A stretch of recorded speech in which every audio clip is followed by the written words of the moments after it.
How to check if someone has blocked your number. Hello and welcome back, everybody. In today's video, we are providing you with a step-by-step tutorial that we can follow up, and we should be able to see or check if someone has blocked our number. So first of all, let's understand that there is no official notification on Android or iPhone when someone blocks you. You just have to look out for signs.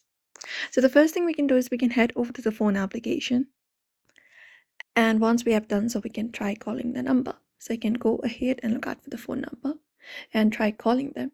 And the signs that you might be blocked may be if the call straight goes to voicemail or rings once or not at all and then disconnects. That is one of the way we can figure out.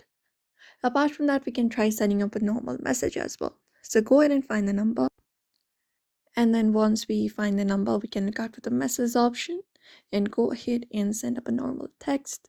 Possible signs that the message stays as sent but never delivered in no reply for a very long time. Apart from that, if you both of you use the WhatsApp application, you can open the WhatsApp application and go over to chat. And once we go over to chat, you can just go over and try sending a message. And if the message is sent and only one tick appears, that means that person has likely blocked you, but that can't be reliable at all. And that's it. Usually those are probably some of the way we can figure out if someone has blocked us or not. So for now, we hope this video was helpful. Make sure to give this video a like and subscribe for more.